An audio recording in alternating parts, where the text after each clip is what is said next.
Obviously, you cannot start a storytelling seminar without telling your own story. So basically, I'm Marcus, and when I'm asked to introduce myself, I always say I'm a little boy from Bavaria who managed somehow to get a professorship, and sometimes I really don't know how I got it, but I got it, and therefore I'm allowed to give you today a storytelling seminar. So basically, what does mean a little boy from Bavaria? This is the hometown I was living in for about 20 years before I left school. This is the view from the balcony of my parents, where also I lived 20 years before I left home and basically never came back. And the interesting thing about our village is that in the past, when I lived there, basically we had more cows than we had inhabitants. Now the ratio changed a little bit. It's not because of more people went into the village. It's just of the farmers left the village and the cows are gone now. So at the moment, I think we have more inhabitants than we have cows. Afterwards, I went to Australia for 1 year of work and travel, and then came back as really highly motivated student because I was doing a lot of farm work in Australia and thought, okay, use your brain, earn some money with your brain and not with your hands. And therefore, I went studying environmental engineering. So I was a student, a PhD, and a postdoc at the University of Bayreuth. And this is the faculty I was studying in. And in the middle here, oh, sorry, I want to start the laser pointer. And in the middle building here, there was the student association, and I was basically living in the room of the student association when I was not in lectures, and did a lot of student policy as well, and hopefully shaped a little bit the future of students and co-workers of the University of Bayreuth. And whenever guests came to the University of Bayreuth, you don't show them your university or you don't show them the student room, which is never clean. You show them the cultural highlights, and this is the castle we have in Bayreuth. So all the time I had visitors, we went there. So it's the same like in RunU. Every time we invite RunU members to our place, we show the best places in the whole state. And this is what I did there as well. So that's my story until Bayreuth. So I was 13 years in Bayreuth at the university, and then I moved basically to Austria in August 2017. And from that point on, I was appointed as a professor for energy efficiency.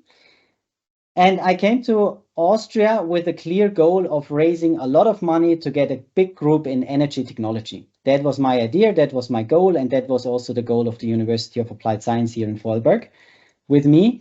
So I applied for several research projects, and I was sure to get the funding because I got the funding in Germany, and I thought, okay, come on, Germany and Austria, there's not quite a difference. If I get funding in Germany, I will get funding in Austria, and then I will have a nice life being professor, having 20 people in my group and being happy. Yeah, that was a little bit different, to be honest. So all proposals at the beginning in the first 1.5 years were rejected. So I was a little bit disappointed about this, obviously, because some people had to leave the research center because there was no funding. And I really want to be successful here in Vorarlberg. And then I came across a book, and this book basically saved my life, or to phrase it a little bit nicer for the whole research group, a scientific writing seminar we set up based on this book allowed us to succeed. And this book is the one on the right-hand side. And if you go out of today's storytelling seminar and you know two things at the end, the first thing, the guy who talked lived with cows in his past. And the second thing is, there is a book called Writing Science from an American environmental scientist, and I should buy it. Then that's enough. I seldom recommend books to buy it. Maybe you also have it in your library. However, this book is worth buying it independent if you're a professor, if you're a bachelor student, if you're going to industry, if you're working at university. Don't care. Buy this book if you have to write anything scientifically in your future. It will help you a lot. So since we read this book, the whole research center, and since we stick to some of the simple rules, we have a success rate in research proposals of about 80 to 90% in the research center energy, which was my former research center before I gave it to a colleague of mine. So keep to this book, buy it, get it online, get it in your library and read it from the first sentence until the last, and then reread it and apply all the things which are covered in the book. And obviously, I will tell you now a few things on the book as well, but the most important or the most methodology part of the book will be covered next week in the advanced seminar. So the goals for today is you should go out and know why storytelling is important. You should know if storytelling for the bachelor thesis, for a master thesis, or a PhD, or a proposal, or anything you will write is different, because we have today research center heads here in the audience. We have bachelor students, we have master students. So sometimes you might think, okay, this slide is not really important for me, but I always try to show you that all the stages, all the career stages which are here today can benefit from the things I will tell you today and which are covered in this book of Schimmel. Also, we are discussing what is more important, storytelling or scientific results. That's also a really important question, because some people think storytelling itself will work. No, it will not, and I show you why. We will also cover a topic, what can we learn from science fiction? There will be an exercise on this topic for you, and how can storytelling help you in your career? Because if it's not working, if it's not helping you in your career, and you go out of this seminar today and say, okay, that was a waste of 2 hours of my life, then I did something wrong. So I will tell you how it can help you in your career, if it is in industry or if it is in academia, or even if it is your personal life where you can apply some things. And we start with why is storytelling important at all?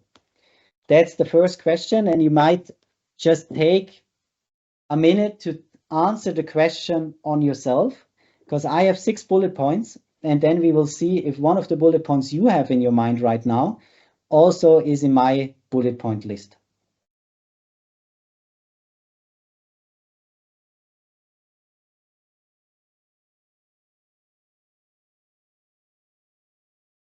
Okay, so my answers would be,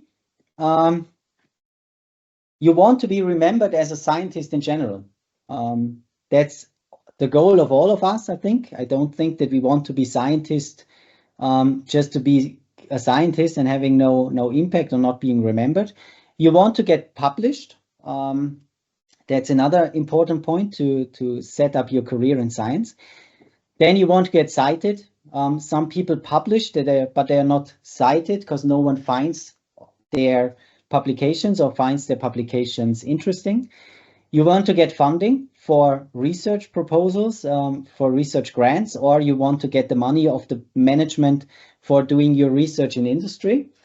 Or for bachelor candidates, you want to get a good grade, obviously, for your bachelor thesis or master thesis. You want to make an impact. So the first 4 are more going into the direction of, yeah, career, money, stuff like this. And you want to make, but also there are some things away from the career. So maybe you want to make an impact, or even bigger, maybe you want to change the world. Maybe you have an idea where you think, okay, I really can change the world with this idea, but I just need some money, or I need a network, or I need some publications or something like this to really convince people that with this idea I can change the world. So that's the idea why we all should learn about storytelling.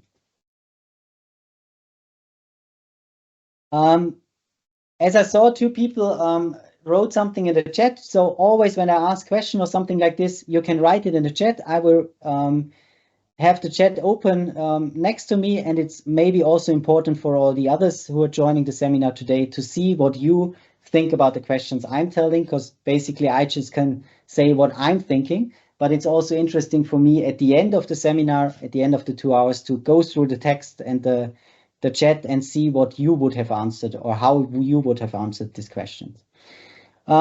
So coming back a little bit to papers, I have here something from Nature in 2016, and basically about every single minute, 2 papers are published just in biomedical field.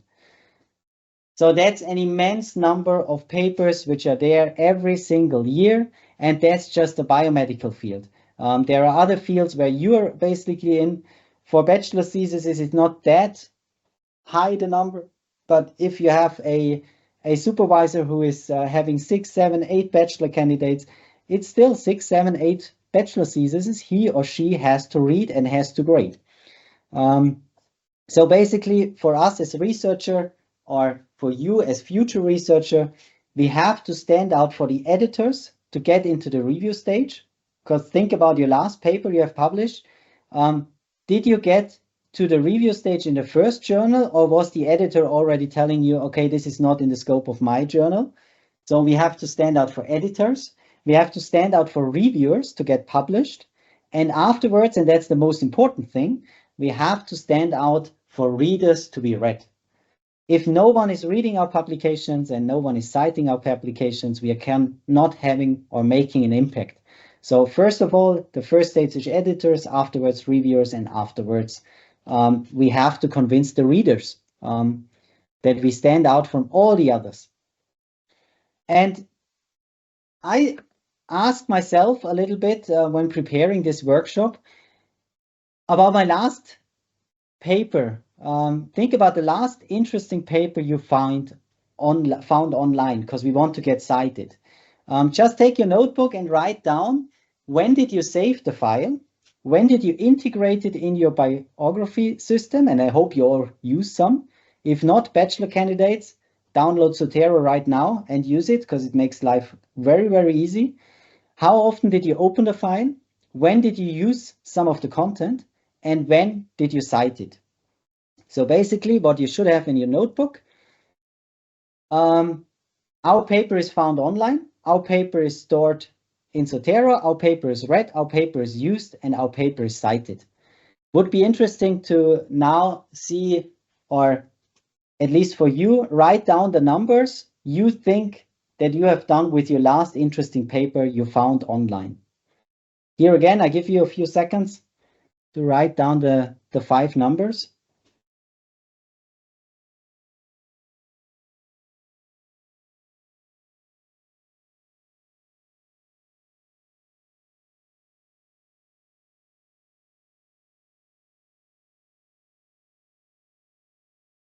Okay, now we see what I think about it.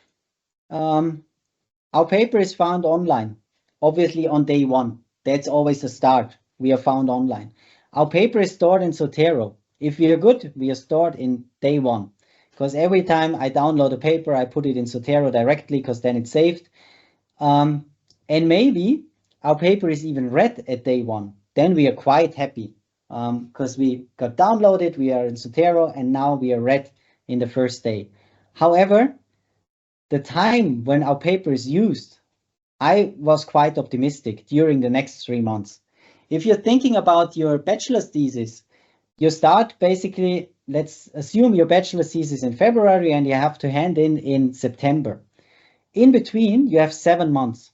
So most of the times, most of the people download the paper in the first week, because they did a lot of literature survey and download everything they have, put everything in Zotero, and then they are losing track of all the papers. So they have not read it, and they have definitely not used it. And at one point you might be used. And then the question is if you're really cited. So first of all, you have to get into the mind of the people who are reading your paper with a nice story that they see after 2 to 90 days, after the 3 months, when you're working on a proposal on your PhD thesis or something like this. Then they should know, this was this paper and that was a really nice story. I get back to the paper, read it again, and then hopefully I can use it and cite it. And if you don't do this, here you get totally lost, maybe already here. So you're stored somewhere on somewhere's computer. I don't want to know how many of my papers are stored somewhere in a Zotero account and never have been read or never have been used. That's our dilemma in research. that we have to get to this stage that our paper is used and our paper is cited. And therefore you need a story, because in between these people are reading hundreds of papers, or at least downloading hundreds of papers. Because it could also be this way. So the first one was the optimistic one. The second one is basically the realistic one. On day one, it's downloaded in the download folder. After 1 month, someone is thinking, oh, I have some papers in the download folder. I just put it in Zotero, then it's stored. Afterwards, another 30 days later, they say, oh, maybe I should read it. And then the question is it 60 days, 90 days? It might be 2 years if they get it out of the Zotero account and maybe use it. So you need a good story that you come from this point to this point. If you don't have a good story, you will get lost, I'm pretty sure. So we need to be remembered by our readers on different time scales. That's important. Obviously, if you read a paper today and tomorrow you're going to the canteen with a colleague of you and he says, oh, what did you do yesterday? Oh, I read this paper. You can recite this paper. That's not a problem. But if he or she asks you, let's say 60 days afterwards, you just know the papers in your mind who had a good story. And I can also tell you timing is more important than you think. So here the timing was when are you read, when are you downloaded? But here it's the timing really on which time of the day you're read. Here is the proportion of favorable decisions on court for people who want to get out of jail earlier than they should get out of jail. Here it's 8 o'clock in the morning. 8 o'clock in the morning, 70% of the people get out of jail earlier than they should because they have a favorable decision. Then all the judges get a little bit tired. They are getting more tired. They're getting more tired. And here is lunch break. So basically, if you go to jail, and I hope you will never, and you want to get out of jail earlier than you should, try to get your court appointment at 8 o'clock in the morning, because the judges will be on your side and not on the other side. Afterwards, if this is not possible, try to get the first appointment directly after lunch, because at lunch the energy is back. They had their coffee, they had some nice chats, and then it's going down again. And here we have the afternoon break where they had a coffee again. And here, obviously, you just want to go home to your kids and you don't want to discuss if people getting out of jail or not. And this is basically the same if you're reading a paper. Think about the last paper you read at 9 o'clock in the morning if you're a morning person. And think about the one you read just before lunch. I'm pretty sure that you remember more of the 9 o'clock paper than the 12 o'clock paper. Here again, if you have a good story, you can influence this. So your impact might depend more on timing than you think. The only problem, you often cannot control the timing. You cannot publish something and write in the publication, this paper has to be read at 9 o'clock in the morning. That's not possible. So give them a good story that they also remember it when they read it at 12 o'clock just before lunch. And therefore, as this is so important, as a lot of people notice that storytelling is important, there are hundreds of books out there. One of the most important or one of the most recognized is Stories That Stick from Kindra Hall. It's not really getting into science like the Schimmel book. It's more stories itself, because the subtitle, How Storytelling Can Captivate Customers, Influence Audience, and Transform Your Business.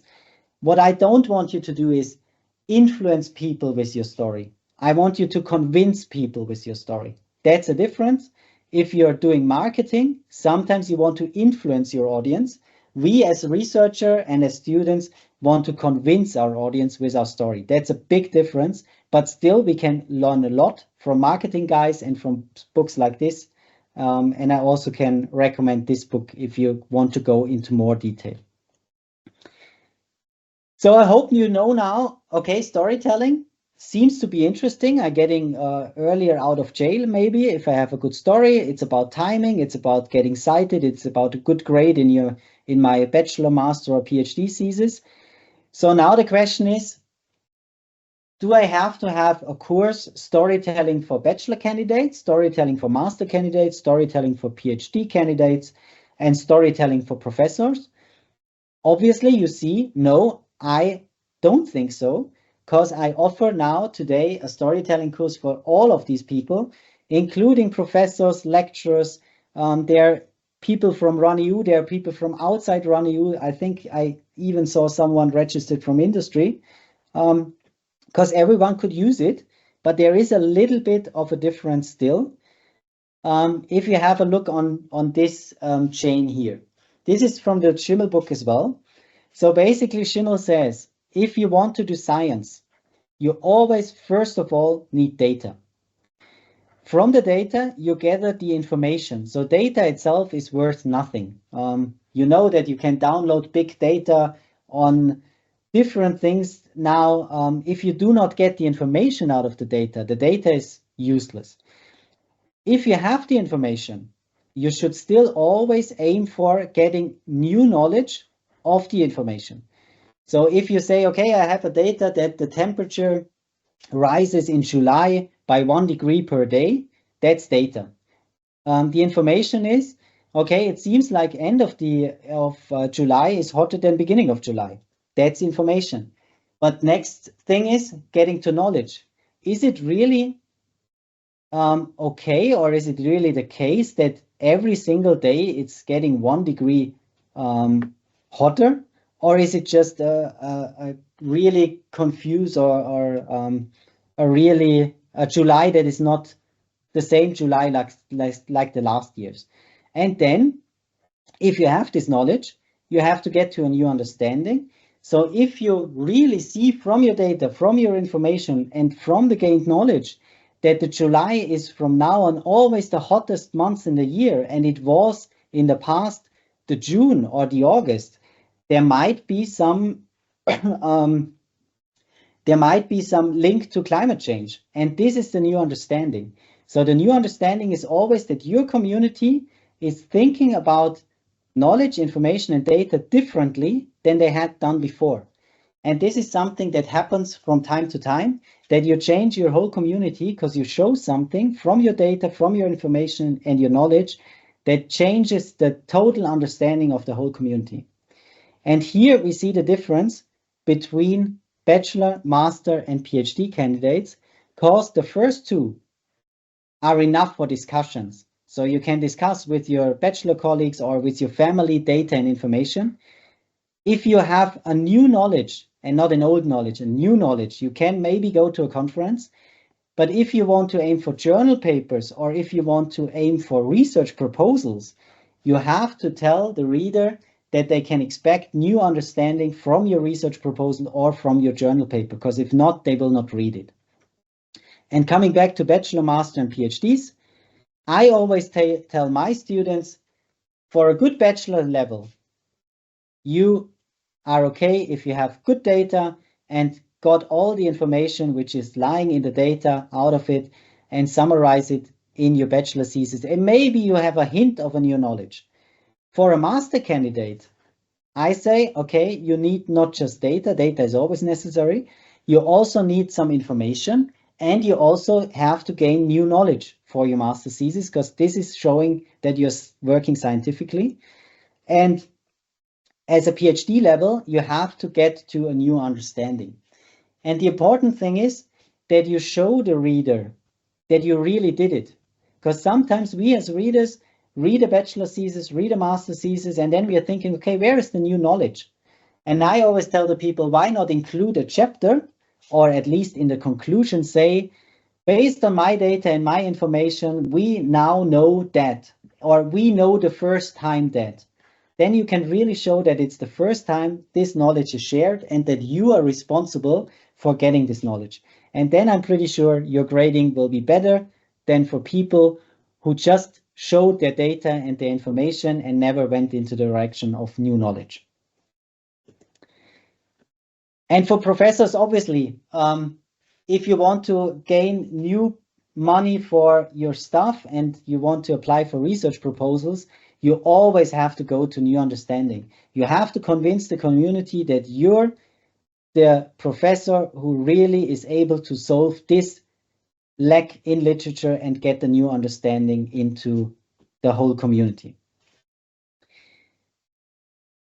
And now I have another short chapter on what is more important, storytelling or scientific results. And then I promise you that in the science fiction, you will get a 5 minutes break to do your own exercise. So think about what is more important, storytelling or scientific results. To be honest, there is no story without data.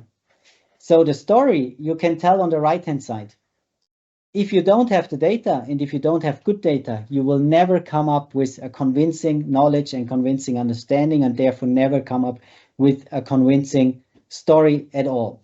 So please, first of all, don't jump directly to storytelling and thinking, oh, I write now a nice thesis and just focus on storytelling and I get the marketing books out of the library. No, the first thing is hard work. You have to go to your lab, you have to do your simulations and get the data. Afterwards, analyze the data, get the information, and then there is the point, at this point here, where you really need storytelling to convince the people. But, interesting thing, the best data is worth nothing if you're not publishing it or if you don't have the story. Does someone knows what is displayed here on the left-hand side in this picture? Maybe you just write it in the chat if you know it. You're not allowed to use the link, by the way.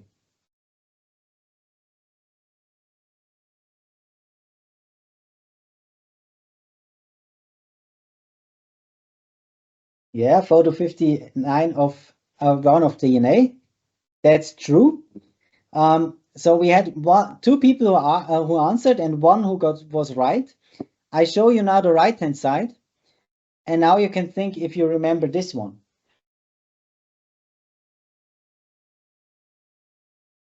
And I'm pretty sure if I ask you now, write it in the chat. Everyone is saying, yeah, that's the DNA, that's the Watson-Crick stuff.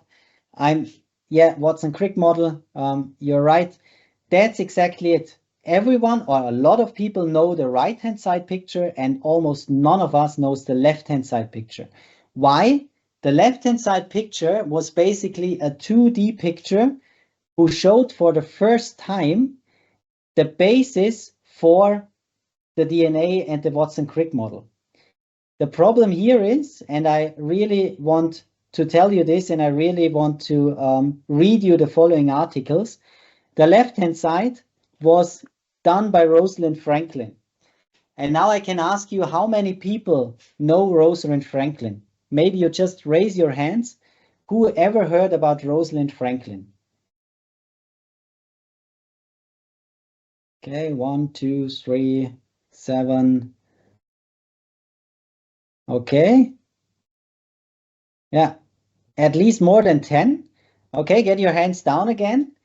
And now just think about how many people of you knew about Watson-Crick before this slide. Just the names Watson-Crick or Watson and Crick. Now let's see how many people raising their hands now. Okay, 8, 9, 10. Interesting. Maybe the same 10 that we had before. Thank you. Normally, everyone knows Watson and Crick, and no one knows Rosalind Franklin because Watson and Crick got the Nobel Prize for their model, and Rosalind Franklin was the one who did the picture on the left-hand side. So first of all, the best data is not published without a story. But the problem was that the storytelling was not the fault of Rosalind Franklin, like it was told by Watson and Crick for several decades before they died. They always said, yeah, we did the whole picture. They basically stole the picture from Rosalind Franklin, did their story. And if Rosalind Franklin would have gotten the chance as female scientist in the 50s to publish her work and to publish it with her story, she would have gotten the Nobel Prize and not Watson and Crick.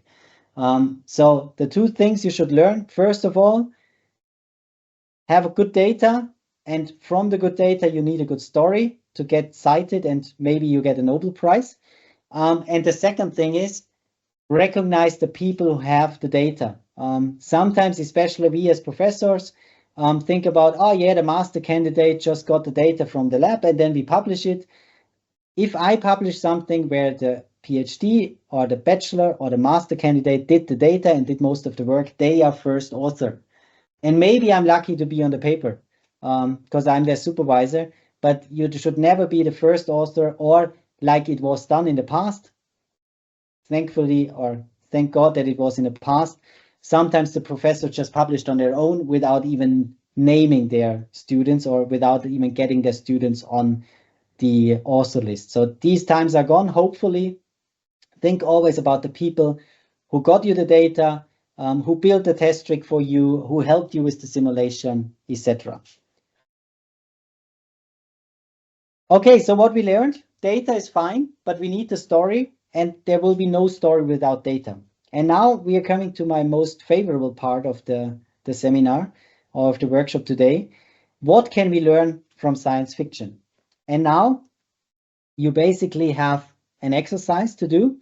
And we make also for the exercise 5 minutes break until 2:45, at least in Austrian time, a quarter to the next full hour for all the Portuguese and Irish and Finnish guys. So your exercise is think about your favorite book and then write down if you can remember the name of the main character of this favorite book, if you can remember a quote from the book, and if you can remember a sentence that hooked you right at the beginning. And the second exercise, 2B, you see is not changing a lot. Think about the last book you have read. So not your favorite book, but the last book you have read. Again, can you remember the name of the main character? Can you remember a quote from the book? And can you remember a sentence that hooked you right at the beginning? And please answer these 3 questions on a piece of paper for you, for your favorite book and your last book. And then we meet each other again in 5 minutes. And I will tell you what my results are. And then we will see if it's fitting a little bit to your ideas on these 3 questions.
Okay, welcome back. I hope you got a coffee or did the short exercise.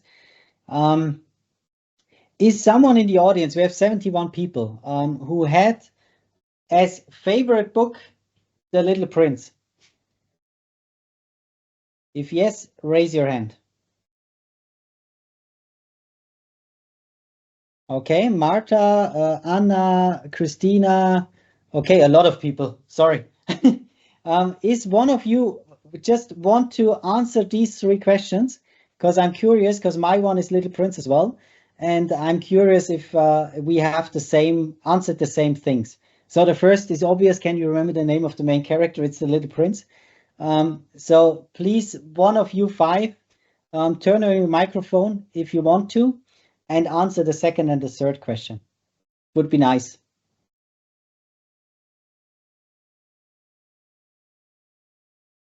Anna, you still have your hands up. Can I ask you that you answer the two questions? Okay. Anna don't want to do it. Who else had his hands up? I don't know how to say it in English. That's my problem. But it's fine. You can do it in at least a quote you can do in basically Portuguese or Spanish as well. Oh, foi isso que that's the conversation about the way how to make someone important, cativar. I know what you mean. Know. Yeah. And do you know a sentence or something that hooked you right at the beginning of the book? Foi isso que fez da tua rosa especial, porque tu a cativaste. More or less like this. Okay. I try now to say what I'm thinking about it. So obviously, as I said, the name of the main character is the Little Prince. Thank you, Marta. And the quote from the book I remember is, "It is only with the heart one can see rightly what is essentially is invisible for the eyes." So that's my favorite part. And in German, I would have known it by heart. In English, I had to look it up in the 5 minutes, to be honest. But I still know it, and I read The Little Prince basically 25 years ago. And can you remember a sentence or something that hooked you right at the beginning? Yes, for me, it's the picture of the boa constrictor eating the elephant, where all the adults thought it is a hat. So this is something I will never, ever get out of my head anymore for the rest of my life. And now we are going to 2B. Think about the last book you've read. And I tell you, the last book I have read was The Joker of Markus Schuschak, and I still read it, so that's a little bit unfair. So I at least know the main character. It's Ed Kennedy. But to be honest, I have no idea about any of the quotes of the book. And I don't know why I still reading the book, because there was nothing that hooked me right at the beginning. I love the author and I love generally the way he is writing. However, there's nothing that I can really remember for the beginning of the book. And the interesting thing is, which makes about a little bit the point about this and the previous slide, I read The Joker 10 years ago, and now I can read it again, and I'm still surprised. I still think, oh, that's interesting. In this direction, the story is going. And basically, I should know the story. For The Little Prince, if I read it again, I know everything. I know where the story is going. And this is not just because I read it 2 or 3 times or even 4 or 5 times. It's just I found it so interesting the first time that I know where the story is going. And this is something we have to learn. There are books out there where we really can say, okay, these books will never get out of my head again. And this is something we also have to be able to do with our proposals, with our bachelor theses, with our master theses, or with our publications. And I got you another example for one of the last books. I did the storytelling seminar last year as well. And last year I had a different book, which I just read. It's a mystery book from, I think, Norway. No, Iceland, sorry. And I just give you now 10 seconds to read the first 2 sentences of the book.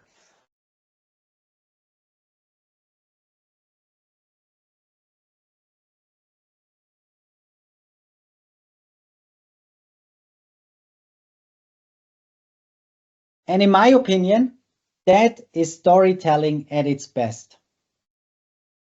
If you read this sentence, you have a picture in your head. You maybe already are shivering, because if you already have kids and you think that your little boy or girl is crawling around your garden and playing with something white, and then you go there and say, "Oh, what do you have there?" and you see that it's a human bone, I'm pretty sure you're shivering. And I'm pretty sure that after these 2 sentences, you're not giving, or you're not taking the book and get it back into the bookshelf. At least you read the next pages. And if the next pages are good, you read the whole book. Obviously, if the next pages are not good, then the best storytelling at the beginning does not make any sense. And here again, it's the same for your publications. It's the same for your proposals.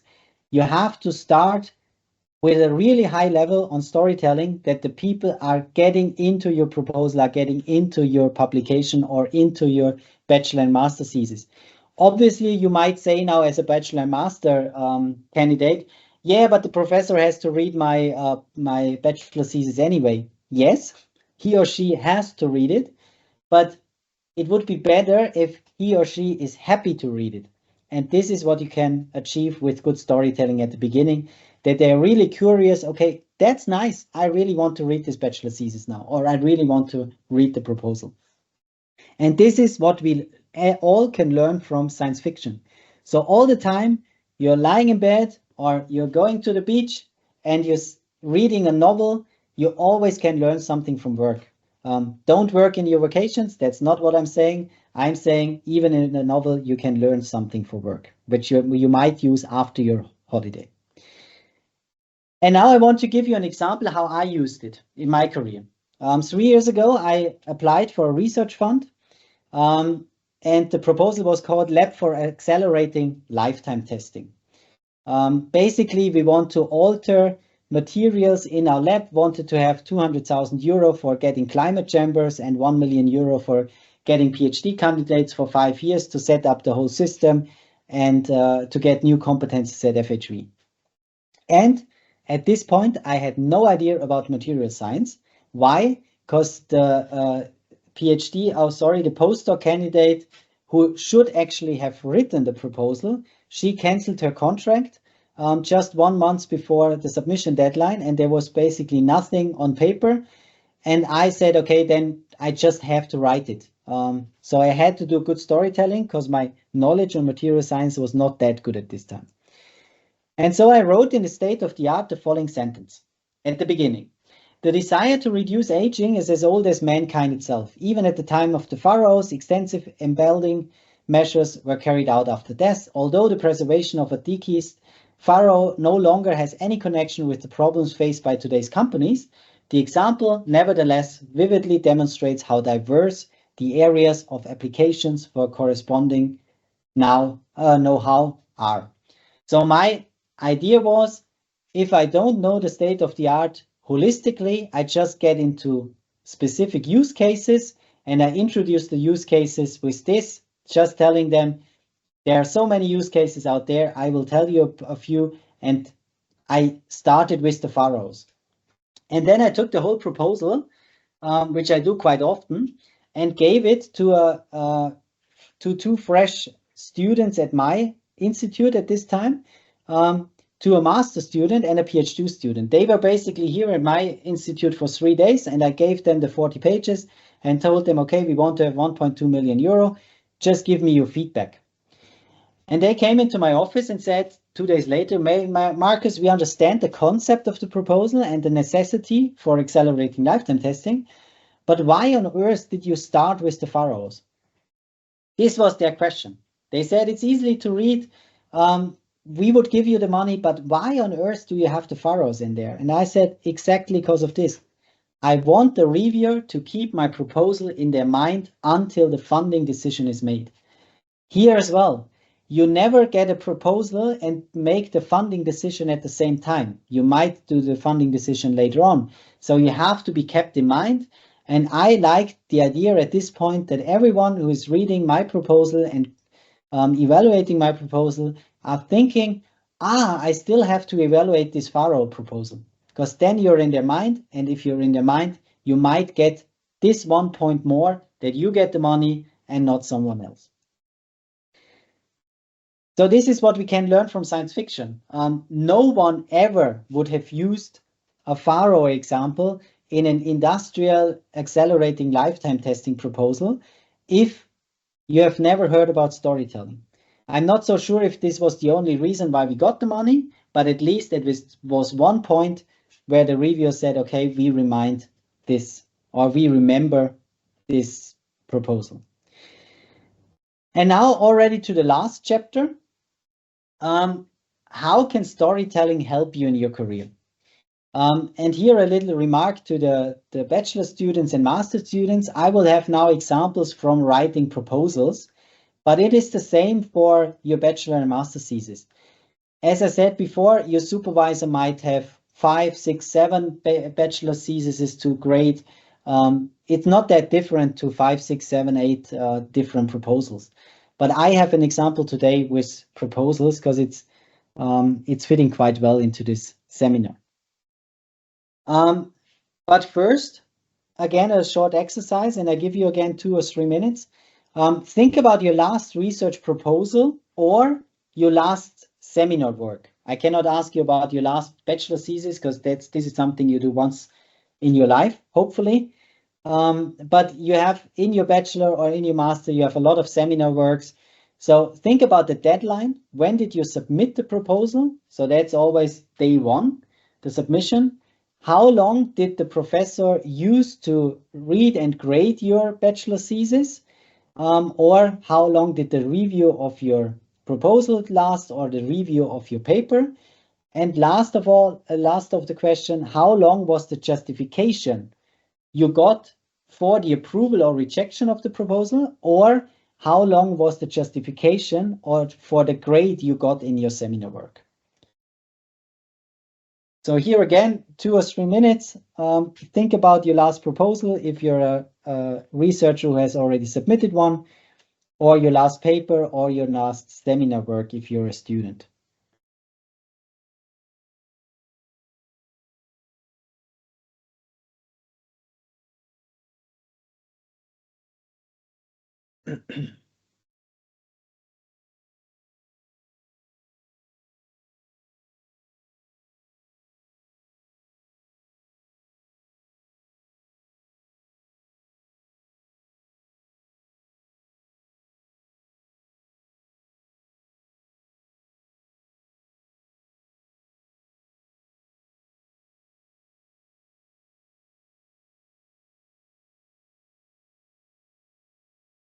Okay, here again, I will give you an idea how it was in my past.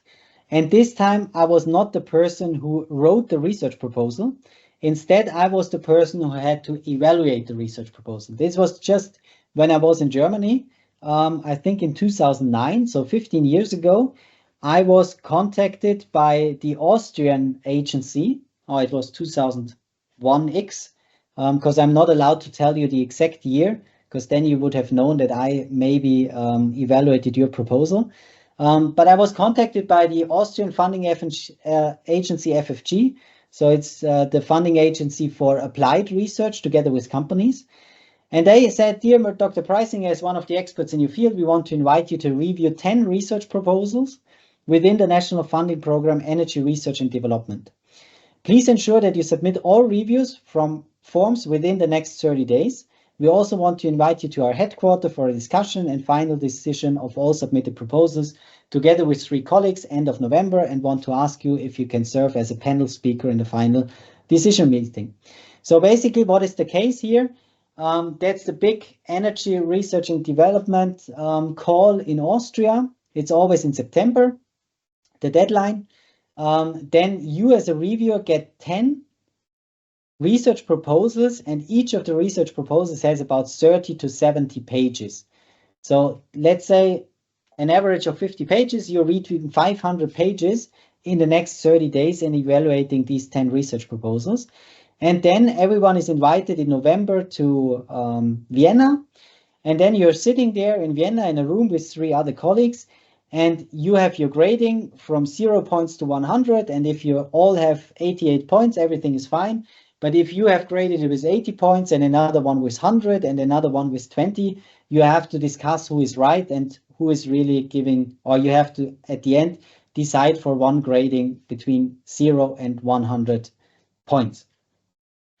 And after all this is done, there is still another session in the next day where from every panel there's one speaker, because there are different panels, and then the ones with the highest grading, so let's say everything above 86%, gets the money. And then you discuss, if you're just 86 and the other has 85, then the panel speakers discuss which one of the proposals has to be funded.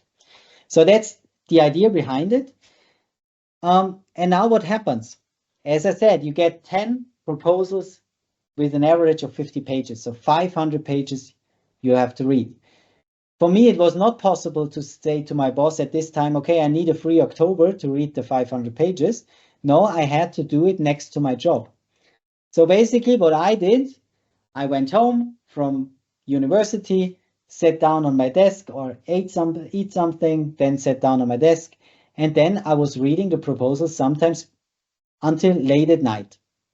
And now we are coming back to the timing of getting out of jail or not. Obviously, it is a difference if I read a paper when I had a stressful day, when it's already 11 o'clock at night, and I know that next day I have a big industrial meeting. That's different than when I had an early start into the evening, let's say coming home at 4 o'clock, going for a run, sitting down totally fresh at 6 o'clock in the evening and reading one of these proposals. Obviously, my mind is different. And even if we don't like the situation, because it's not objective, it's a little bit subjective, it is like this. We cannot change it. The same if you hand in your bachelor thesis, you can never decide when the bachelor thesis is read by the professor. And of course, we always try as scientists to be as objective as possible, but still we are human beings. And the fact is that we are biased as well concerning the time of the day we read it, the mood we are in when we read it, etc. So this is what I did 1 month. I read all the things for 1 month, but I didn't grade it because I thought I have to read all the 10 and then grading all the 10 together. And then it was just before the deadline, before the 30 days. So I had 1 or 2 days left and I thought, oh my God, I have to grade all these proposals. And there was an Excel sheet where you have to type in the points you give for certain aspects of the proposal. In European projects, it's mostly the innovation or the impact or something like this. Here it was the same. You get 6 points for state of the art. You get 5 points for diversity, something for sustainability and the goals and the impact. And you get an Excel file where you type in all the gradings and you have to write down why you gave, let's say, 6 out of 6 points for state of the art. So you go to your evaluation sheet where it says what is the best state of the art to get the 6 points.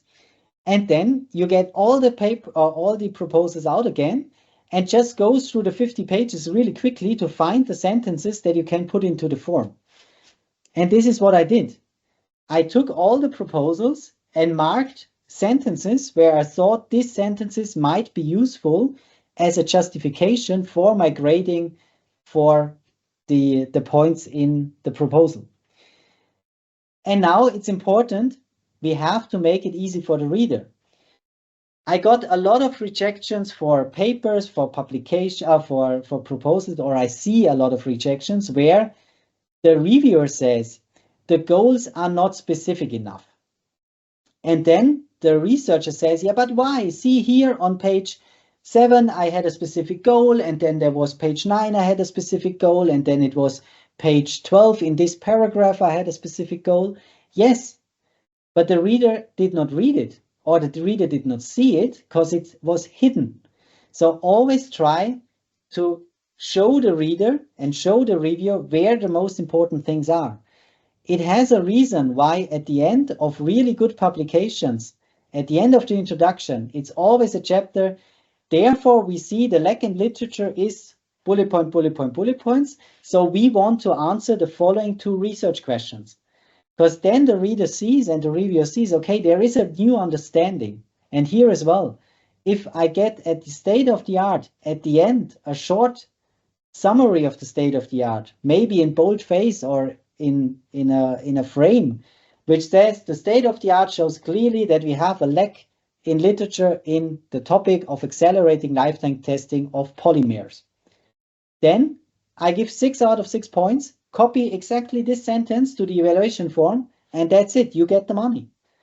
If I hide the sentence somewhere in the state of the art between paragraph 5 and 6 in the middle of the pages, then the reviewer might not see it. And now the question is, do we blame the reviewer that he or she didn't see it? Or do we blame ourselves because we didn't make it easy for the reader? And I think when I was young, I always blamed the reviewer. I always blamed the reader. It's my first paper was rejected and I said, oh, that's not possible because see, here is the question of the reviewer. Here was the answer. And I did it 5 or 6 times. And then my former boss said, yeah, Marcus, but maybe you didn't have a good story, or maybe the reader or the reviewer didn't really recognize it, that this is the question, the answer to your question. So therefore, make it easy for the reader, because if you make it easy for the reader and for the reviewer, you will get the money. Because you always can have bad luck with the timing, but if you make it easy and show, okay, these are the most important points of my proposal, then it's easy for the reviewer to copy this in evaluation form to justify it. Because if you now have ever written a proposal and you think about your last justification why it was rejected or not, most of the times it's sentences you know from your proposal. If it was successful, if it was not successful, they are writing just something like, yeah, the impact is not clear enough, the audience or the target group is not specific enough, and the typical phrases. If you're successful, then it's like, yeah, the impact is clearly shown, for example, and the for example is a sentence almost directly copied from your proposal. That's what I experienced, and I'm pretty sure that's what a lot of people experience out there. So make it easy for the readers to find the key points, and here again to master and bachelor students, make it easy for your supervisor to see or to show him or her that you really gained some new knowledge, that you really have nice information out of the data. But important thing as well, avoid to use boldface or frames all over the place. I saw proposals where I thought, okay, now I have written 1 page and 80% of it is in boldface and 20% is not in normal font size. Sorry. And then I think, okay, what is important now? The normal font size or is it the bold font size? I have no idea. So really get the reader to the most important points, keep them short, but give him or her the opportunity to copy it. And as I said, if you like the system or not, at the moment, no one cares. We have to understand the system, that we are successful in the system. And if you ask me, I think the system of publication is really broken because it doesn't make sense to publish 1 million papers on biomedical every single year. However, it's still there, this system, and so we should use it and we should at least understand it so that we are successful in this system. Because as I said here again, the timing, who knows if you're the first paper or the first proposal of the 10 I showed you, which are graded, if it was 11 o'clock at night, if it was 5 o'clock in the afternoon after a run, no one cares. But if you have a good story, if you tell them there is a little boy crawling in the garden with a bone in her face, yeah, then you get remembered. Last thing, we are already coming to an end for my slides. I thought about it last year when I prepared it. Okay, how can I now tell a story in a written way? Because the problem is always that you have to write a good story and not you have to tell a good story. A lot of people out there can tell good stories, but it's really hard for them to really write it down. And here I got the example for a project idea. So last year or a few years ago, we applied for also a research center, which was called Intelligent Thermal Energy System. And we had as a project partner a company from power plant engineering. And I had at this time in mind, okay, when I asked the company if they want to join the proposal and they want to invest money in FHV, I told them, okay, to be honest, the breakdown times of your biomass power plants due to human failure and or technological issues have to be reduced to prevent you as operator from economic risks. Predictive maintenance, which we know at FHV, based on unsupervised learning, is a solution for this task. This is a typical thing you can write in an email. You write in an email to a CEO and tell them, okay, dear CEO, we want to apply for a research center for intelligent thermal energy system. We want to get you as a project partner in the project. And I'm pretty sure you have a problem. The problem is human failure and technological issues, and therefore economic risk. If you come to our research center, we will help you. That's nice. That worked. I got an invitation from the CEO, which is saying, dear Marcus, I liked the idea you have, but I want to know more about the idea. So I was thinking, okay, how can I really convince now this company to invest about 50,000 euro per year in our faculty or our institute for unsupervised learning in predictive maintenance? And then I said, I cannot say, or I cannot go there with a slide just showing this sentence. I have to go there with a story. And therefore, out of the Schimmel book, I got the Schimmel book out again. And he says, if you want to write or tell a good story, always think about the following points. First of all, what is the issue? So the overall topic you're talking about. In this case, power plant engineering. What is the audience? In my case, exactly the CEO. Then you have to tell the people what is the problem. The problem statement is economic risk. And then this is something a lot of people do not care about. And this is the most important thing why publications and the proposals are rejected. The so what. You always have to think about your problem might be understood by yourself, but your problem might not be understood by the reviewer because the reviewer is a little bit out of your field and does not even see the problem.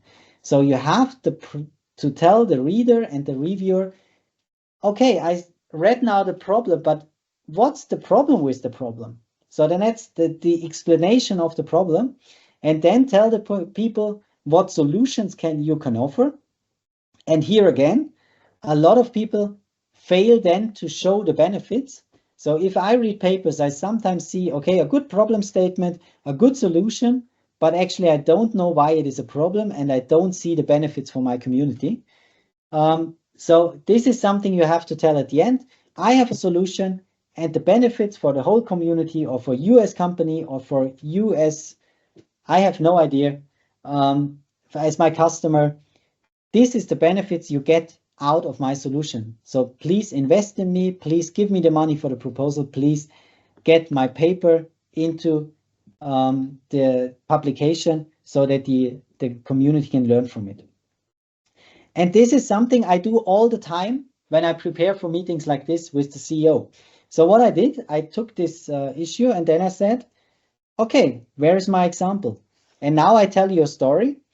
And afterwards, you can decide if you would have been convinced now with the story or if you had been convinced already with the 3 sentences here. So it might be that if you're from the field, you say, yeah, sounds good, I invest in you. Now I try to tell you a story and then you decide which one was better.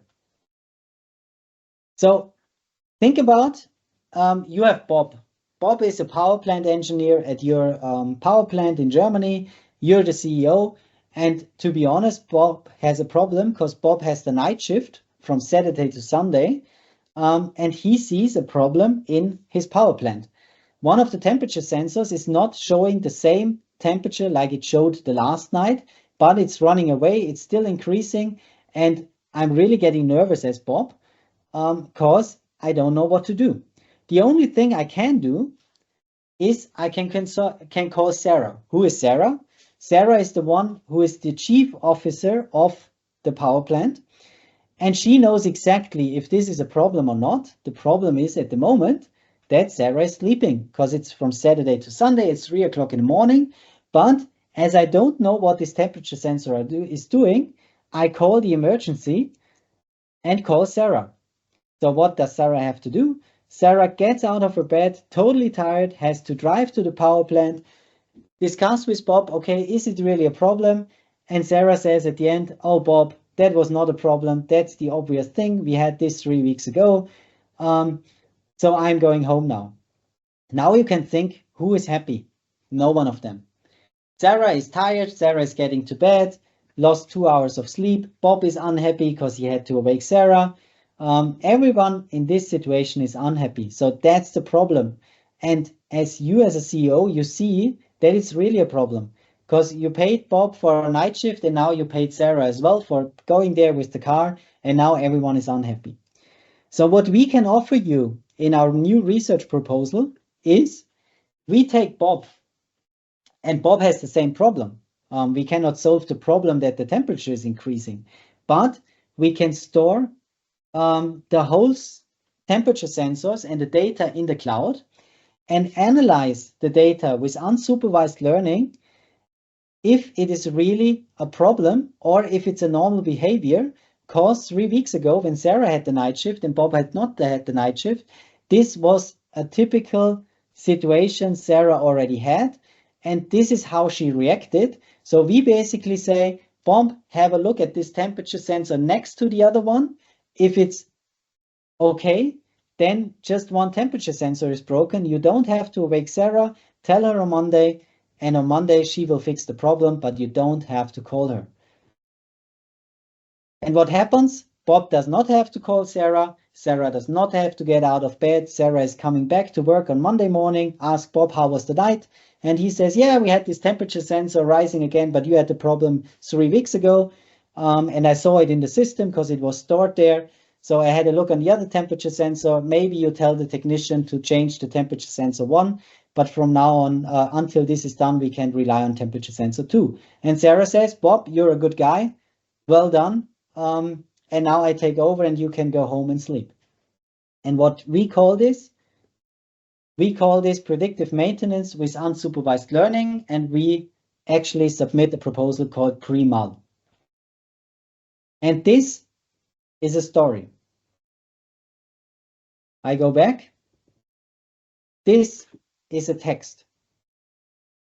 If you have a look on it, there are breakdown times of biomass power plants. There are human failure or technological issues. So in this case, the temperature sensor were broken. We have economic risk because we have to pay both people. And with predictive maintenance based on unsupervised learning, we give you a solution. And the benefit for you is more happy co-workers. You don't have to pay them both for the same night. This is your actually solution for as a CEO. So everything was in these 3 sentences. But if you just go with these 3 sentences to the CEO, or if you just publish these 3 sentences in your proposal, you will not get the money. If you tell this story, I'm pretty sure you will get the money. And this is something we have done in the past a lot of times. And as we still have 40 minutes now, I would suggest the following. I show you this again. And I like you to do the next 10 minutes. Take exactly these 4 points, so problem, so what, solution, or benefit, and think about the overall topic and the audience. And prepare as we all, or a lot of people say, an elevator pitch of, let's say, 2 minutes or 3 minutes. How would you describe a problem you have at the moment and you're working at the moment to a total stranger? So not in your field, could be a family member, could be someone totally out of your field, a colleague from school or from university. Write it down, and it does not have to be a work-related topic. It can also be a topic which is private if you want to share it. Say, okay, I want to buy a flat, and there's no flat out there which I can afford. Okay, that's a problem. Yeah, but what's the problem itself? Then you're just renting. Something like this. Think about it. If you have a work-related topic, obviously in your bachelor, master thesis, or in your proposal, in your next proposals, think about it, write it down. And my idea would then afterwards be that I split you up for 15 minutes in a breakout room, the ones who are still here, and we still have about 90, more than 90% of the people who were here at the beginning are still here. And then everyone who wants to have or who wants to tell about the thing can tell the others about the problem. So I will always get about 3 to 4 people in one room, and not all the 4 people has to go through it, but hopefully someone takes the courage to show her or his problem. And then also you know a little bit people from outside your university. So that's the idea, and I hope you're not running away now, because I still have 2 or 3 slides at the end of the seminar. So I give you now 10 minutes until 4:30, and then we meet again here. Then I split you up in the breakout rooms, and then hopefully the ones who still are here discuss a little bit for 10 to 15 minutes in the breakout rooms, and then we wrap everything up and do the evaluation afterwards. Good. So we see each other. Hopefully, don't leave in 10 minutes or 8 minutes. And you have a sheet of paper which has at least 1 sentence to each of the 4 points.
Chegaram nas nossas missões de respeito à agricultura, encontraram duas microalgas que usavam na prevenção. Olha, ok.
Okay, so welcome back. I leave my screen like it is, because then you have a little sheet where you can see what you have to tell now.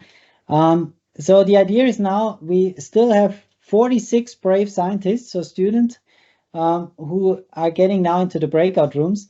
As I said, you're not forced to say your problem, your so what, your solution, your benefits. That was an exercise first. But I want you, first of all, to know someone which or who you didn't know so far. So please, if I get you now for 15 minutes in the breakout rooms, at least say, okay, I'm Marcus, I'm working at the Vorarlberg University of Applied Sciences, and I'm a research manager. So keep it short, because if not, if you're getting back after 15 minutes, sometimes I get the feedback, oh, we were just in the introduction round and no one said something about the problem. And then everyone who wants to do the pitch for at least 1 or 2 sentences for each of the 4 points, do it, and then you can see how you felt, etc. So as I said, we are 45 now. So I get you into 10 breakout rooms. So there should be 4 to 5 people. Sometimes it happens that the people are online and logged in, but not there. So I hope that at least 2 people are really still in the room and not just logged in. And I get you then back in about 15 minutes to wrap everything up. And then we are ready, I think, 5 to 4. So 5 minutes earlier. Okay, have fun. I might come to 1 or 2 breakout rooms as well by myself. I hope this works now.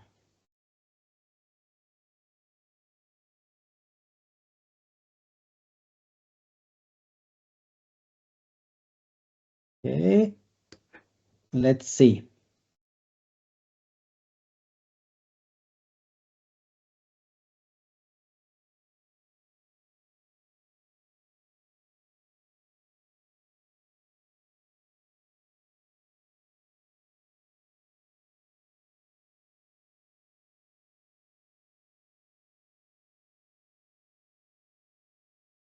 Hello, you're unfortunate. You're in a room with me.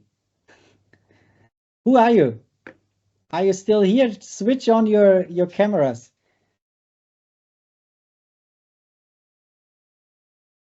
Hi, Francisco. Hi, Dore, I think, or Jasper, depending. Keep with me.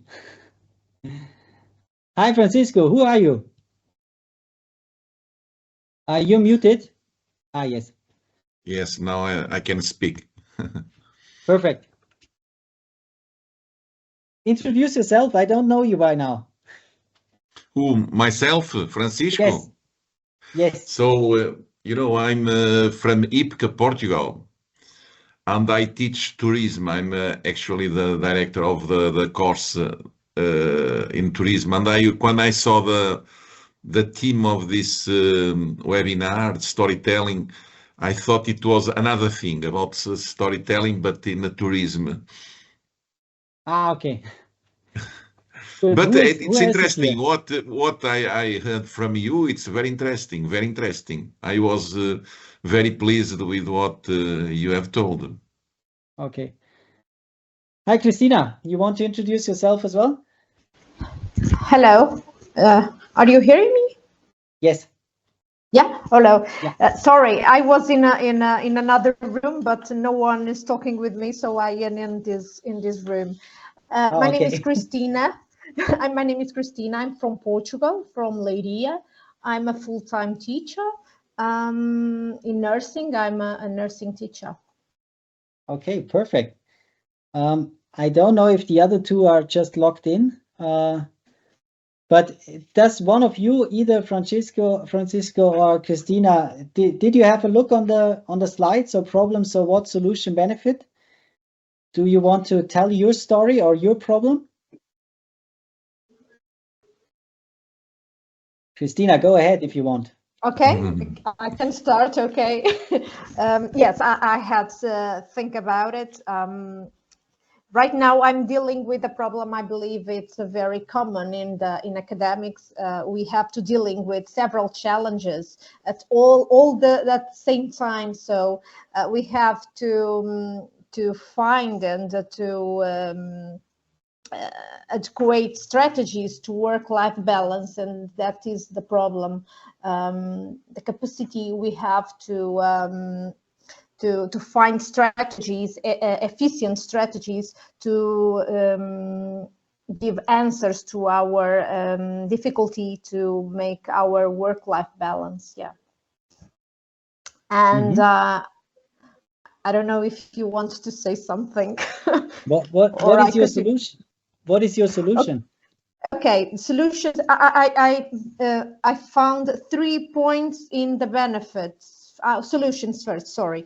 I think I have to learn how to prioritizing what is really important, and I think I have to make some workshops in time management. Yeah, I think these 2 topics could be interesting to help me with this problem.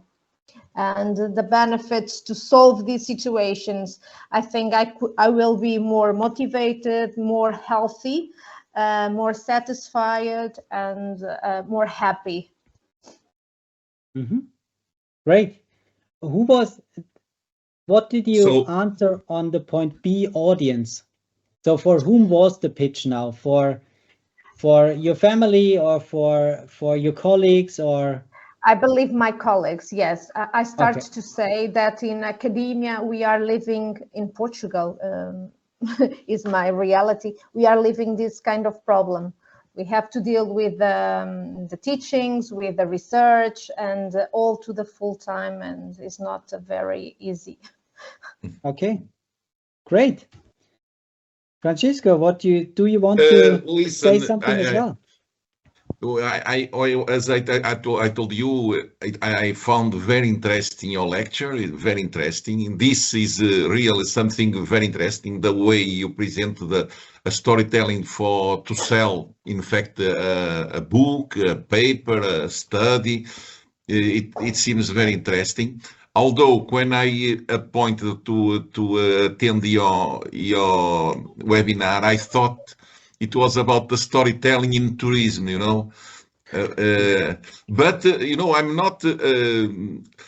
I find that it was very interesting and very useful to myself to listen to what you said up to now. What do you have a specific problem you have at the moment in tourism? That would be interesting. What the problems we have. Yeah, just give one problem you have in tourism in Portugal at the moment. Maybe we can go through the over tourism in a certain destinations. We have the problem of over tourism, but I was thinking more about teaching. And for teaching, I think our problem now is how to deal with artificial intelligence, with ChatGPT and so on, because nowadays the students they copy everything, so we are thinking how to deal with this problem. See what you did perfectly correct now. You said the problem is artificial intelligence, but you also said the so what. The so what was, yeah, because they copy and paste everything.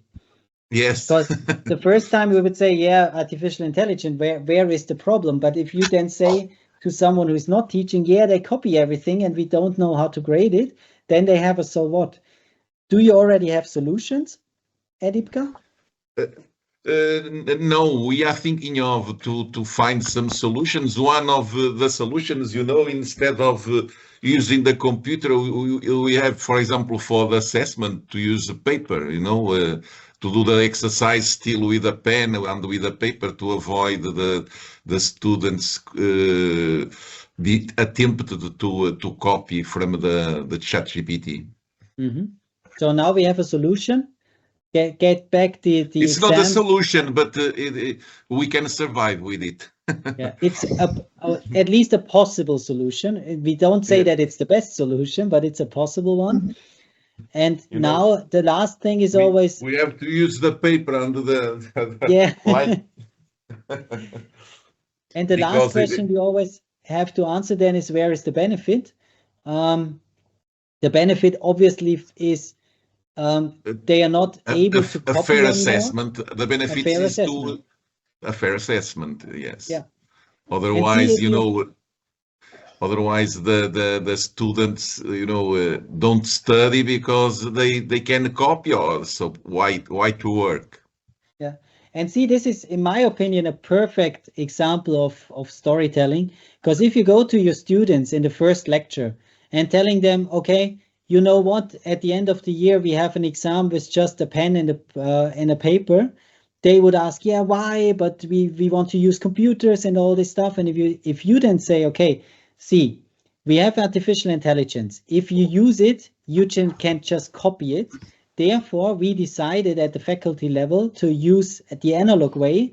And your benefit is that you get a fair assessment, and that not someone who is better in artificial intelligence and better in copying gets a better grade than you, although you understood the whole concept. The students will understand. And this is the difference between storytelling and not storytelling. If you just go there and say, okay, we are going back to the analog way, like I did it, they might go home and say, oh, we have this professor and this lecturer, and he wants to go now back to pen and pencil because he just doesn't understand artificial intelligence or something like this. It's different if they go home to their families and say, oh, we have this lecturer and he really thought about how to get a fair assessment. And now we are getting rid of artificial intelligence and copying, and we're just doing it with pencil and pen again, with pencil and paper again. It's a totally different situation. And I think that's there you can see the strengths in storytelling. And in this moment is a problem because we were evolving to with Leiria. Leiria also. We are moving to only online with computers, but there is a problem. The problem is the copying. Yeah. No, we have the same problems at FHV as well. We are thinking at the moment going back to oral examinations. Yes, also. Yeah, but not as many as before. So in bachelor, master degrees, the last 20 years, it was like every single semester you had 10 to 12 exams. We try to go back to, let's say, 3 exams, but these 3 exams in an oral way that we really can have a look on the competencies, not on just how good they copy paste. That is the idea, or one of the possible solutions we are thinking about at FHV at the moment. Oral as well. Some colleagues, they are opting for oral exams. Yeah. Okay. That was nice, because I saw that you already applied the methods of the Schimmel book and what I presented today. That's great. Yeah. So we have it was great. Your lecture was great, and I appreciate it very much. Yeah, that's nice to hear. I agree. Thank you very much. The important thing is fill in the MS Forms evaluation form at the end, because you know, if I tell in the deliverable of RunEU that I got positive feedback, they will not trust me if I have it not on black and white. Yes, of course, of course, of course. So we have to fill it. You send a link. Yeah, It's in send a chat. link. Yeah. Okay, now we Okay. were talking, and now I see that Kandai has her hands or his hands up. I have no idea, or if the surname is Fatima. I was not sure if you're here. Are you here? You want to say something? Hello, sir. Yes, hi. I would like to also like to participate in this activity. My name is Kandil Fatma, and I am speaking from Pakistan. Okay. Hi. I am a bachelor student. This is my first semester, sorry, in computer science. And the problem that I am currently facing, and which I also think that similar students who are new to the first semester of the new university environment, that they are very confused with the university schedule, and basically they don't understand how the new lectures will be delivered, or basically how the upcoming activities and how to manage their own personal life and their social life. And this is a problem that I am basically facing every day. And do the you have main reason that I am Go ahead. The main reason that I think I'm facing this is that I have a really forgetful memory. I mean, I can remember the studies and everything, but the side activities that I think are important for my grooming, I basically forget those things. I basically put myself in the work too much and forget to focus on my own grooming to improve myself. And I think that in many good students who want to achieve success more fastly, they basically forget how to groom on their self and only focus on their studies. So so the solution that I have thought of it is that since I am a computer student, and my mainly focus is for focusing on the programs and this kind of stuff. So my solution is that I would like to develop a reminder app.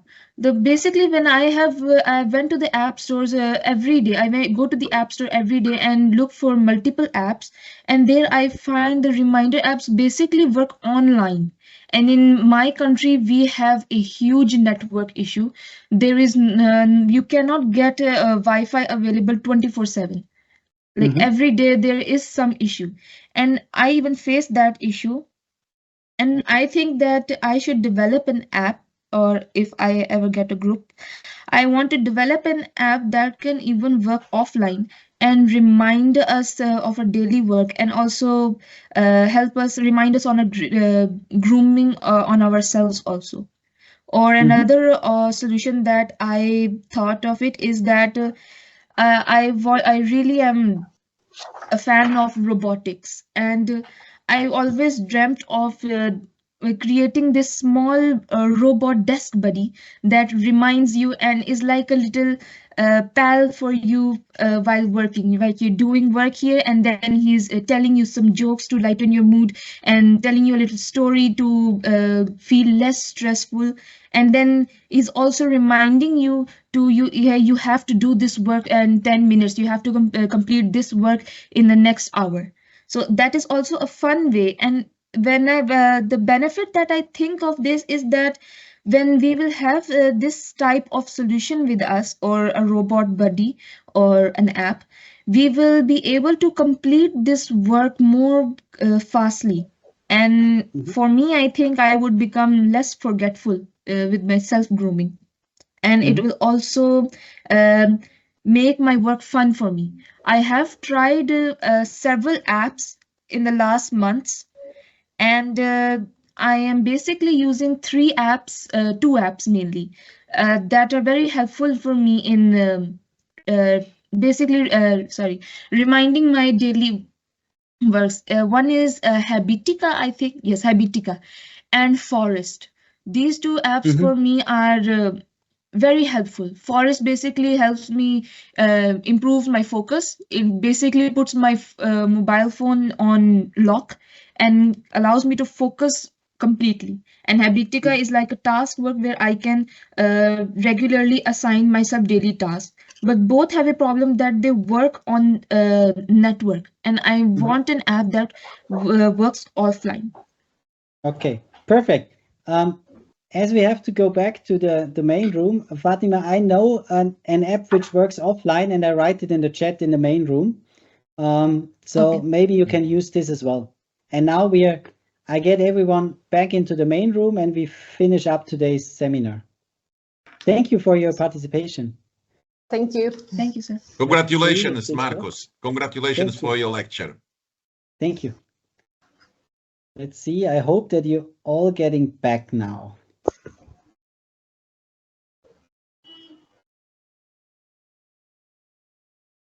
Okay, it looks like it worked. Perfect. See, a few cameras are on now. I feel the form already. Yeah. Okay, great. So I hope you had inspiring discussions. We are now 27 left, so the hardcore are 27 people who are still with us, and you will get another 2 or 3 slides. I just get all the people muted again. We had a participant from Pakistan, and she just said her main problem is that she wants to have a to-do app which works offline, because in Pakistan you don't always have network, and therefore for everyone who is interested in a nice note-taking system and to-do app, you might have a look on Obsidian. Obsidian is now written in the chat. It's like I always call it, the rising star at the note-taking heaven. And it's freeware. It's working offline on your computer. There is no data regulation problems. And with external plugins, which work offline then as well, like the plugin tasks, that would be for you, Fatima, plugin tasks. That's also for free. You can manage your whole day. It's working offline. You don't need internet connection. So you might have a look on this thing. Okay, and now I switch my camera again because I have to go to the other screen. Yes, perfect. And then I would just wrap it up. If you're fine with this, I copy again the link for the evaluation form, because that's really important, that we get your evaluation, that I can improve my lecture, that I can see what how you felt about the lecture, how your competences was before and after. Important, the first question in the form is, how was your knowledge about storytelling after the course? And the second question is, how was it before the course? So read it correctly, because actually one should think about the first question would before and then it would after. No, it's different, because if not, we are messing around the data. And as you know, you can just tell a good story if you have good data. So the last slides, I wrap everything up. This is what we have already seen. This is something I wanted to show you, maybe for a workshop Storytelling 3, visual storytelling. You know, if you're writing proposals or if you're writing publications or if you're doing a bachelor master thesis, you might have some diagrams which are perfectly done in PowerPoint with nice boxes and stuff like this. 3 years ago, we decided at the research center that we always try to use visual storytelling as well. And this is the last thing I want to show you today, that this works as well. And this is a really, really powerful hook for your reviewers. Here you see a company, and the company have here a lot of electric vehicles. So they have an electric vehicle fleet, and they have a lot of PV system on their roofs. And these PV systems are so big that you need the medium voltage grid to connect it here to the transformer station. And this transformer station is also connected to residential house with PVs, to residential houses with EVs, to single family households. So a lot of people feeding in and getting electricity here in the low voltage grid. So the combination of the low voltage grid and the medium voltage grid basically is the intelligent transformer. And what we did, or my colleagues did, I was not involved, they said, okay, what about if EVs extend exponentially and PVs linearly over time for the next 30 years, for the next 10 years until 2035?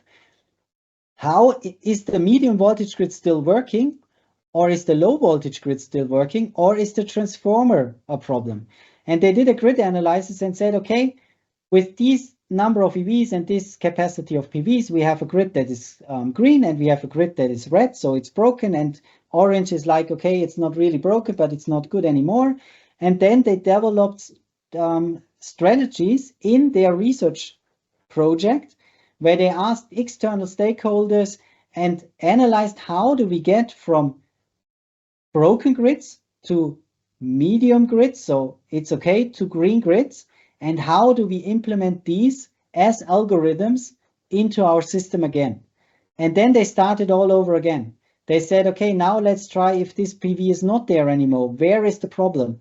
And this was basically the idea. Again, you have a problem statement. You have the so what. The so what is your voltage or your grid is breaking. You have the solution. You do a grid analysis with strategies of external stakeholders. And the benefit is that the grid operator has algorithms that he or she can use again in the system. And this is something that's the highest level, in my opinion, of storytelling, visual storytelling. But there are some easy icons you can use. Everyone can draw such a person, if you're a drawer or not. Everyone can draw arrows. But in the past, we always did it with PowerPoint. Now, I think that this is a stronger hook because someone is saying, oh, cool. This was this proposal where someone drew actually by hand a medium voltage grid. And this is something might be a storytelling 3 seminar in half a year, because I have to prepare it, where we can learn something here as well. If you're interested, write it in the evaluation form. So I hope you saw today that there are stories that stick and there are stories that do not stick, and I hope that you learned a lot. To sum it up, storytelling in our professional life, I think storytelling is, in my opinion, one of the most important competences every researcher, independent of career level, from student to professor, needs to be successful. If you think so as well, just let us go on the journey of storytelling next week in the advanced. Evaluate the first workshop, join the advanced workshop, and especially tell me if you have anything I should improve in this workshop, anything you want to learn in the future, which was not covered today. And let's see if